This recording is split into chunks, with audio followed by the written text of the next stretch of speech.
নমস্কার বন্ধুরা, আমি দেবজ্যোতি ডিয়ার গার্ডেন ইউটিউব চ্যানেলে আপনাদের সকলকে স্বাগত জানাই। আজ আমি আপনাদের সাথে আলোচনা করব একটা হোমমেড মিশ্র জৈব সারের বিষয়ে। তাই স্কিপ না করে বন্ধু পুরো ভিডিওটা শেষ পর্যন্ত দেখতে থাকুন।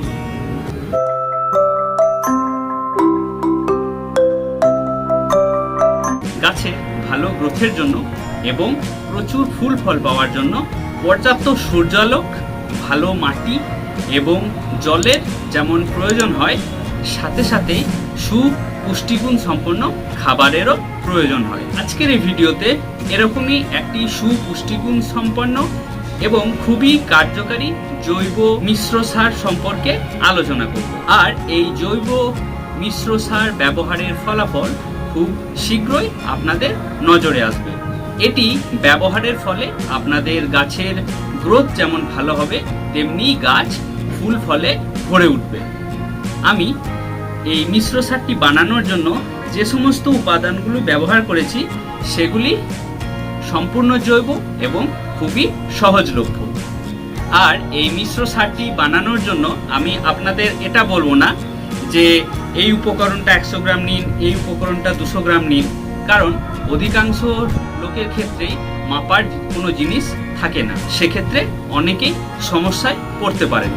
আপনাদের বোঝানোর সুবিধার্থে আমি একটি প্লাস্টিকের ছোট্ট গ্লাস নিয়ে নিয়েছি, আর এই গ্লাসের সাহায্যেই এই উপাদানগুলো আমি মেপে মেপে দেখাবো এবং মিশ্র সারটি তৈরি করব।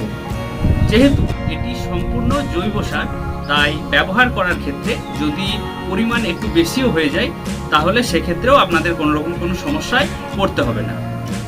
এই সারটি আপনারা যে কোনো ফুল ফল সবজি গাছে ব্যবহার করুন মাসে একবার, আর ম্যাজিক দেখুন। এই জৈব মিশ্র সারটি বানানোর জন্য আমরা নিয়ে নেব 1 ভাগ সরষের খোল, 1 ভাগ বাদাম খোল, 1 ভাগ স্টেরা মিল, 1 ভাগ লেদার মিল, 1 ভাগ নিম খোল, 1 ভাগ হাড় গুঁড়ো, 1 ভাগ শিং চাঁচা, 1 ভাগ সিউইড, 1 ভাগ হুপস অ্যান্ড হর্ন মিল, আর সাথে নিয়ে নেব 5 ভাগ ভার্মি কম্পোস্ট।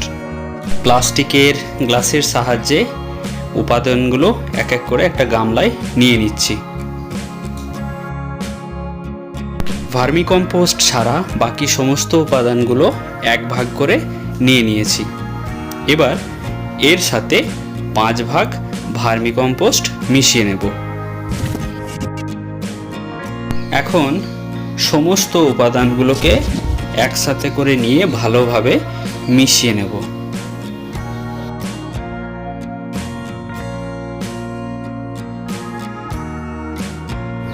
আমাদের মিক্সার সম্পূর্ণ রেডি।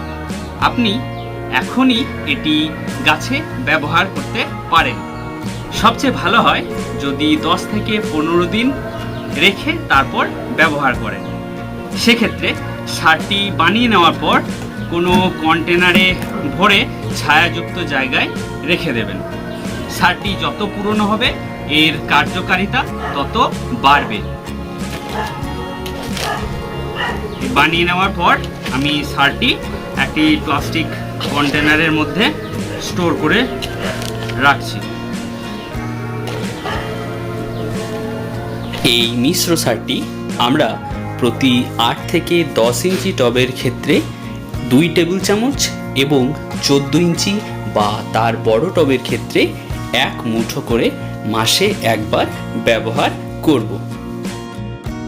এখন আমি এই বানানো মিশ্র সারটি এই বোগেনভেলিয়া গাছটিতে প্রয়োগ করব। এটি একটি 14 ইঞ্চি টবে রয়েছে, তো এই ক্ষেত্রে আমি 1 মুঠো পরিমাণ এই মিশ্র সার নিয়ে নেব এবং তারপর টবে মাটির চারপাশে ভালোভাবে ছড়িয়ে দেব। ছড়িয়ে দেওয়ার পর মাটিটা একটু ভালো করে খুঁজে দেব এবং মাটির সাথে এই জৈব মিক্সারটি ভালোভাবে মিশিয়ে দেব। এভাবে মাটির সাথে মেশানো হয়ে যাওয়ার পর এতে গাছটির মাটিতে ভালোভাবে জল দিয়ে দেব।